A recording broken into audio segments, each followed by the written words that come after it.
Israel சிறைகளில் பல மாதங்கள் அவதிப்பட்ட பாலஸ்தீன சிறைவாசிகள் தங்கள் மீது நிகழ்த்தப்பட்ட வன்முறைகள் குறித்து பகீர் தகவல்களை பகிர்ந்துள்ளனர். தங்களை பாலியல் செயல்களில் ஈடுபட வலியுறுத்தியதாகவும் கெமிக்கல் ஊற்றி துன்புறுத்தியதாகவும் அவர்கள் சொன்ன பல தகவல்கள் அதிர்ச்சியை ஏற்படுத்துவதாக இருக்கிறது. இஸ்ரேல் ஹமாஸ் போர் தொடர்ந்து வருகிறது. இடையில் இருதரப்பிற்கும் இடையே போர் நிறுத்தம் ஏற்பட்டு இருந்தது. இருப்பினும் இப்போது போர் நிறுத்தம் முடிவுக்கு வந்து மீண்டும் இருதரப்பும் மாறி மாறி தாக்குதல் நடத்தி வருகிறது.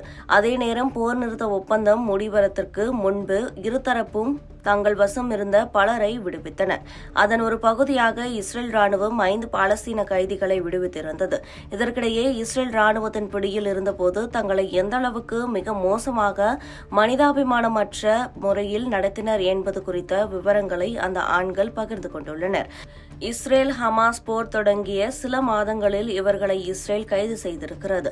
இஸ்ரேலின் சட்டவிரோத போராளிகள் சட்டத்தின் கீழ் இவர்கள் கைது செய்யப்பட்டுள்ளனர்.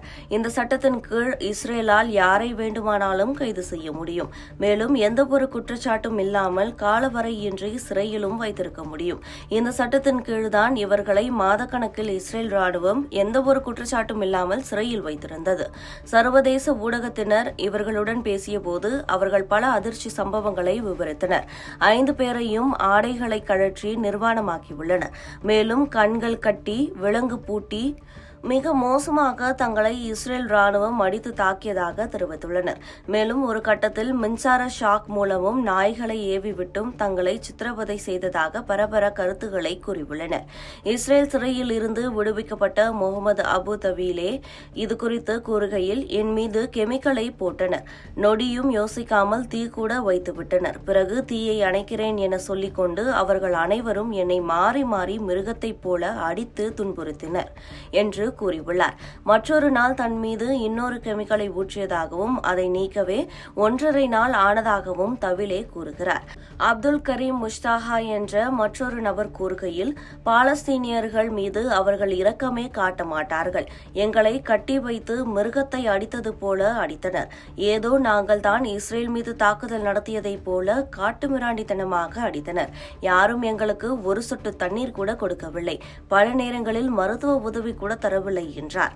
இஸ்ரேல் சிறையில் இருந்து விடுவிக்கப்பட்ட மற்றொரு நபர் கூறும் தகவல் பேரிடியை தருவதாக இருக்கிறது. அதாவது இஸ்ரேல் வீரர்கள் பாலஸ்தீனர்கள் மீது எச்சத்தை துப்பி காதில் கேட்க முடியாத வார்த்தைகளால் திட்டுவார்களாம். மேலும் எங்கள் குழந்தைகளுக்கு என்ன செய்தீர்களோ அதை நாங்கள் உங்கள் குழந்தைகளுக்கு செய்வோம் என்று மிரட்டுவார்களாம்.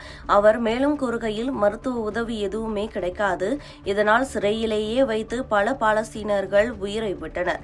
சில நேரம் பாலஸ்தீன இளைஞர்களின் ஆடைகளை கழற்ற சொல்லி பாலியல் செயல்களிலும் ஈடுபட சொல்வார்கள். இதை ஒரு தண்டனையாகவே அவர்கள் கொடுப்பார்கள். மேலும் இஸ்ரேல் வீரர்கள் தலைகள் மற்றும் கண்கள், காதுகள் போன்ற சென்சிட்டிவ் பகுதிகளை குறிவைத்து தாக்கினர் என்றும் குறிப்பிட்டிருக்கின்றனர்.